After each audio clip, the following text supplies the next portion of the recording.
Welcome back to the program. Thanks for staying with us as we host retired Chief Justice Willy Mutunga and seeing a lot of your questions. Dr. Ouma Oluga, Health Director, NMS, says, I suppose earlier on the CJ was talking about value-based leadership, where public good is defined by people's needs and public service ethos is core to decision-making. Can you ask the retired Chief Justice, assuming corruption and economic banditry was gotten rid of, what would political actors talk about that should convince Kenyans that they are worth the leadership, okay, or how do we engineer a state that gets rid of the political or economic banditry? Essentially, the people must decide, because the Constitution demands that it happens every 5 years, what must people do? And I also have another one from a senior journalist, senior editor, David Makali. You'd like Willy Mutunga to respond to the political questions that viewers tweeted on that, the state of politics of the country and how he views it and whether he would play any role. Actually, let's look for that tweet. It was one of the first tweets that we played as well. But let me give you a chance to respond to Dr. Ouma Oluga, who'd like to know from you specifically on the question of how do we engineer a state in a few words that gets rid of political or economic banditry. What does that look like? Well, I agree with him. I was talking about, value, based leadership. It's one of the ingredients of leadership. But the Constitution itself, gives all the ingredients. Chapter 6, which is leadership integrity, gives all the ingredients. 91, which is about how we organize politics. No, yes. Yeah, so the Constitution itself has, what kind of leadership is expected to implement that Constitution. Okay, and that's why I'm talking about alternative political leadership. Because we all assumed that the political leadership that we have will implement the Constitution, and that those who are fighting for office will implement the Constitution. The evidence points the other way. It points the other way, and that's the gist of the, of that argument. And one thing I always say is that I don't want to fetishize the Constitution. It has limitations, all right? But those limitations will become clear if we implement, the pillars, that have no limitations, okay? And young people who didn't participate in this Constitution, the promulgation of it, have different ideas about what the next Constitution will look like. So there will be, obviously, a change, in the Constitution. But the vision of the 2010 Constitution was looking at particular issues that, were the problem, the root causes. Political leadership is one. There is the issue of land, the independence of institutions, the electoral system, itself, the value-based leadership, which is also, in the Constitution, and the fact that Wanjiku, the common person, it gets a lot of power, in that Constitution. The supremacy of Kenyans is amazing. It's amazing. If we had a leadership that particularly obeyed the value of public participation, Uhuru Park will not be fenced. Okay, there won't be demolitions that we hear that are taking place. The Constitution says that can't happen. We would have said Uhuru Park, who is fencing it? It's the only park we have in this town, and it's fenced off. No public participation. Nobody says, how did that happen? Okay, so it can be implemented, and then you rescue the. You rescue the limitations. But I keep on going to this point, Wahiga, which I think is very, very, very important. Okay, that I've always said, and I got this from Professor Kibwana once, that constitution that was promulgated in 2010 was, he used a metaphor of the birth of a beautiful baby that needs care, nurturing, and attention. But we gave it to people who traffic in baby parts. So what do you expect? And in a nutshell, that's what should be the debate in 2022. You're referring to the Jubilee government as the people who, in that analogy? Yeah, or the, not the Jubilee. Not the Jubilee. But they're the ones who... The ruling class, it's in both sides, as you aptly said. Okay, it's in the opposition and it's in the ruling group. And in our case now, we can't talk of an opposition unless we talk about the people's opposition in an abstract sense. So which alternative is this that Dr. Willy Mutunga supports this evening? And a viewer asked this question: are you planning to join forces with second Liberators in order to form a formidable team ahead of the 2022 general election? First of all, who are the second Liberators? Well, you're considered one of them. Well, no, so of like mind with we moved from second Liberators in the 90s. The second Liberators, you know, when we were challenging the Moi dictatorship. That's what is called the second liberation. Okay, the third liberation, in my view, was the struggle to have a new constitution. And when it was promulgated, there was another struggle, which you might call the fourth liberation, the implementation. You know, and is that where we are today? Of the constitution. So that's where we are. That's where we are today. And yes, it's true. I go to places where people are talking about not a third force but an alternative, you know, and this is alternative to what? It's an alternative to the two major factions, okay, which we call, there are various names, you know. The what? The Raila faction, the Ruto faction, is that? Oh, Tanga Tanga, Manga Manga, Tinga Tinga, Kiweleweke, you know, all those. They are in one camp, okay? So for me, alternative leadership is also historical. You can go back to when the British came in and colonized us. There was always resistance. That became, you know, the alternative to colonialism, all right? And people from your community, for example, are very, very clear about it when they talk about the independent schools movement, you know, and the religions, you know. Those people basically say we want which community? Kenyan community?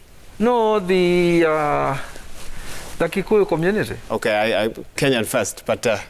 Yeah, we're Kenyan first, but yes. I'm saying anything I can glorify from communities. Communities have history that can be glorified. You know, I don't want to use stereotypes that the colonialists used, but I'm saying what Githuguri school was about was about a different education. So can this alternative that you say is built of resistance to what is the status quo today work or be formed within the next 11 months? Can it take shape? It's already there. There are certain opposition parties led by youth. You've heard of Ukweli, you have heard of the Communist Party of Kenya, you have heard of United Green Movement, you have heard of party of David Ochieng, which is called a movement of development and growth. And these are all young people that are in those particular parties. And what brings them together? Okay, what brings them together is this. You know, they want people who basically say they are against the status quo, and the elite who basically lead the two factions. All right, they don't want people who run with the hare and hand with the hounds. Okay, in politics. So they are very, very, very clear, you know, on that issue. And there is a third force, of course, you've seen it, of Kibwana, Mukisa Kitui, Martha Karua, and I guess Ruben Kigame, Is that the force you closest to what you believe in? No, it's not. The one that is you know, it has to form, all right? Has to form. Yeah, because I'm watching to see how many people are in alternative political leadership because they need jobs in one of the factions. You know, that happens. Okay?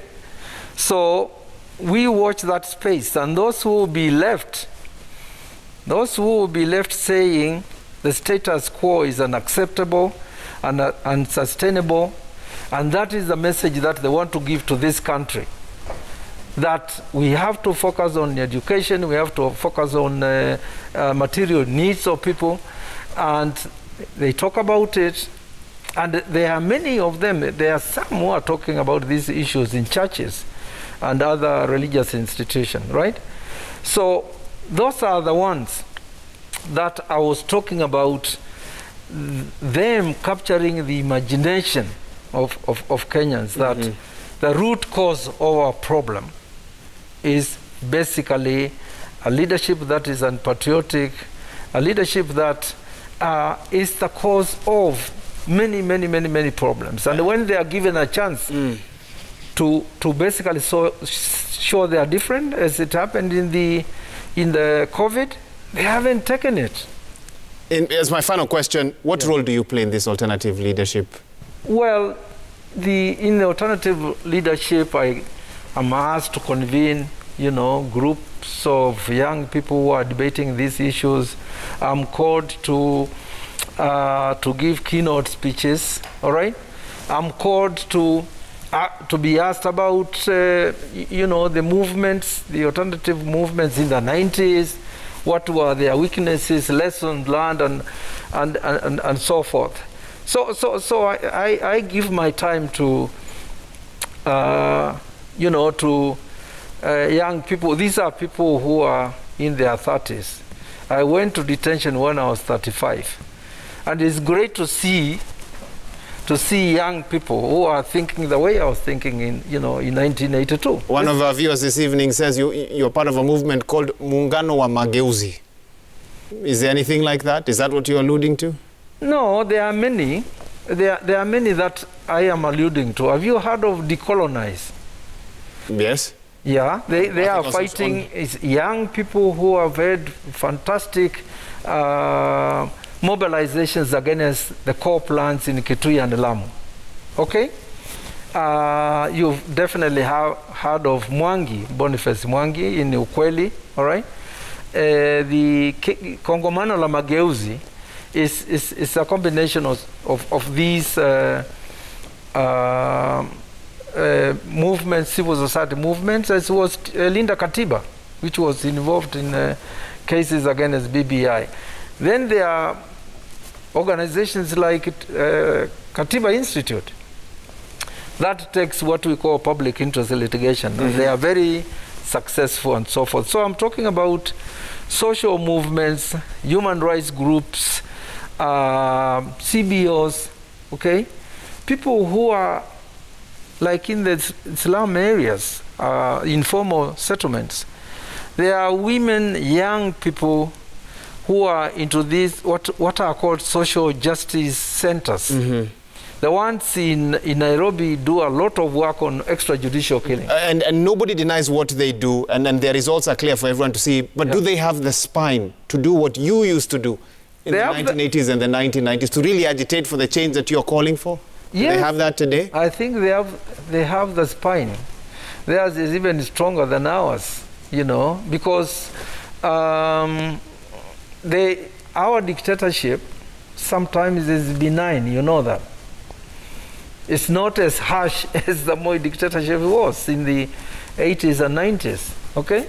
You see that aspects of benign, you know, being enjoyed by cartoonists and other people. But I think I've seen young people who have more spine than I have, because when I was agitated, I didn't think that I would be killed. But I have seen people who the question of death is not an issue to them. Is that desperate? That's the nature of the spine, where people basically will agitate and they will carry on because they know that the status quo doesn't care about them. And you believe they're ready to do whatever it takes to get the change? Yeah, I think they are right. It's their country. Yes. Yeah. So. In a few words, as your parting shot, as Kenyans continue to interrogate the manifestos, economic models, promises of presidential aspirants out there, in one word, what should they be on the lookout for? Alternative political leadership. How should they interrogate even the manifesto of that alternative political leadership? The manifestos, if they are going to capture the imagination of Kenyan people, they have to talk about public goods, you know, like land and resources, like education, like health, the things, the right to work. Okay, employment for everybody is the basis of human dignity. And that's what a lot of these young people are talking about. That's it. So if their manifestos are about that, if a manifesto is about Article 43 of the Constitution, the right to food, okay? Everybody in Kenya understands that. They understand that poverty cuts across communities, and if there are resources to mitigate that, you know, they will listen. That's why devolution gave that imagination to people, that things can happen. When the resources started coming, you know, into the counties, that is the imagination I get when I go to Kitui and I find some little rivers being breached, okay? Something has happened that was giving us trouble and so forth. This is a question of how those resources are managed. And our first governor, Malombe, did a great job of that. Retired Chief Justice Dr. Willy Mutunga, fascinating conversation. Thank you for your time this evening. I feel that there are so many other questions I could have asked you, but we're going to leave it here for now and hope that we'll get another chance to host you in the near future. Just to get your thoughts on the state of the nation, nation building, and this alternative leadership that you are telling Kenyans this evening is available out there as well. Thank you so much for that and for joining us, and for, of course, our viewers who've sent in their questions, their comments, some of which we will not be able to go through at this time. We do appreciate your engagement on the broadcast this evening. As I mentioned earlier, President Uhuru Kenyatta has issued a statement, an official statement on that ICJ ruling. He says it's a 3-page statement. I'll just read one or two important paragraphs. He begins by saying that on this date, the ICJ declared its decision in the maritime delimitation in the Indian Ocean case. While Kenya is not surprised at this decision, it is profoundly concerned by the import of the decision and its implications for the Horn of the Africa region and international law generally. At the outset, Kenya wishes to indicate that it rejects in totality and does not recognize the findings in the decision. And at the tail end of that statement by President Uhuru Kenyatta, the president says that when I became president, I took an oath to protect the territorial integrity of the Republic of Kenya. I will do everything possible as a president and commander-in-chief to preserve the territory of this great republic and bequeath the same intact and unencumbered to the next president when my term expires in less than a year's time. As your president, I want to assure you of my commitment to solve this issue amicably and urge you all to remain calm as the government remains fully seized of this matter. In summary, Kenya rejects in totality and does not recognize the findings of the decision by the ICJ this evening. And that's a statement from President Uhuru Kenyatta, who is in New York at this time. And of course, we will have more updates for you on this tomorrow and more analysis on the same on our various broadcasts. So keep it Citizen TV for that. But this is where we wrap up this broadcast. Thanks for having tuned in. On behalf of the whole team that's made this broadcast possible, we always appreciate your viewership on the program. Our sign language interpreter this evening has been Yulan Zale. Wherever you're watching us from, have a good night, stay safe, and we'll see you soon. Goodbye.